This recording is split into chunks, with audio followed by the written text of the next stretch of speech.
स्वागत है आपका GTV हिंदी न्यूज में और मैं हूं आपके साथ साक्षी। आइए करते हैं इस वक्त की बड़ी खबर की शुरुआत। वापी टाउन इलाके में साल 2001 में रेप की शिकायत दर्ज कराई गई थी। पता चला कि ओम प्रकाश शेखावत नाम के एक नराधम ने इस अपराध को अंजाम दिया है।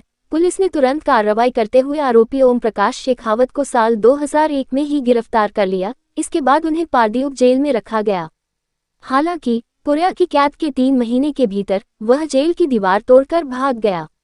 इस प्रकार उसके खिलाफ बलात्कार और जेल तोड़ने जैसे गंभीर अपराध दर्ज किए गए थे।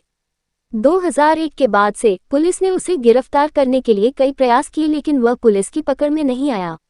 अदालत ने भी उसे वांछित घोषित किया और कई बार समन भेजा। वलसाड जिला पुलिस ने आरोपी को गिरफ्तार करने के लिए उसके गृहनगर में कई चक्कर लगाए, हालांकि वह पुलिस की पकड़ में नहीं आया। लेकिन 23 साल बाद भी आरोपी आखिरकार पुलिस की पकड़ में नहीं आया। आरोपी को वलसाड जिले की पारदीप जेल में रखा गया था। वह दीवार तोड़कर उस जेल से भी भाग गया था। वापी टाउन पुलिस और जिला पुलिस की टीमों ने फरार आरोपी की तलाश के लिए हरियाणा के भिवानी जिले में उसके घर की भी तलाशी ली थी, लेकिन फिर भी शातिर आरोपी पुलिस की पकड़ में नहीं आया। हालांकि आरोपी सालों बीत जाने के बाद भी अपने घर में ऐसे जिंदगी गुजार रहा था जैसे कि वह तय हो गया हो, लेकिन 2 दशक बीत जाने के बाद भी वलसाड जिले की पुलिस और यहां तक कि भिवानी की पुलिस ने भी उसका पीछा नहीं छोड़ा। हरियाणा की पुलिस उसके घर पहुंची और पुलिस ने आरोपी को पकड़ लिया और उसे वापस वलसाड वापी ले आए और सलाखों के पीछे डाल दिया। Bureau report GTV Hindi news. 2001 में वापी टाउन पोलीस स्टेशन खाते एक रेप केसनी घटना बनेली हती।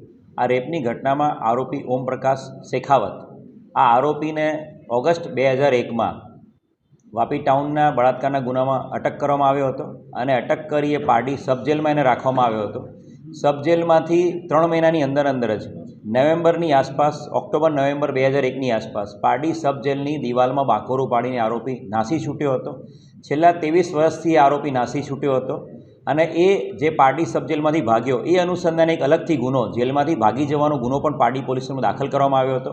છેલ્લા 23 વર્ષથી આરોપી બળાત્કારનો આરોપી નાસ્તો ફરતો હતો, જેની વિરુદ્ધમાં CRPC 70 મુજબની અને CRPC 82 મુજબની પણ કોર્ટ દ્વારા કાર્યવાહી કરવામાં આવી હતી। બનાવની ગંભીરતાને ધ્યાને રાખીને જે હરિયાણાનું ભિવાની ડિસ્ટ્રિક્ટ છે જ્યાંનો એ વતની હતો એ વિસ્તારમાં પોલીસ ઘણી બધી વખત તપાસમાં ગયેલી હતી અને ચોક્કસ હ્યુમન ઇન્ટેલિજન્સ આધારે વાપી ટાઉનની ટીમ હરિયાણા ખાતે તપાસમાં ગઈ હતી અને આરોપી છે એ ભિવાની હરિયાણા ખાતે તેને પકડી પાડવામાં આવ્યો છે અને ખૂબ મોટી સફળતા આ 23 વર્ષથી બળાત્કારના ગુનામાં નાસ્તા ફરતા જેલ તોડીને નાસ્તા ફરતા આરોપીને પકડી પાડવામાં સફળતા વાપી टाउन पुलिस स्टेशन ने मળી છે। देश दुनिया की तमाम खबरों के लिए देखते रहिए GTV Hindi news.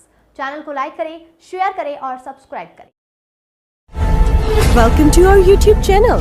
Don't forget to like, subscribe and share the videos.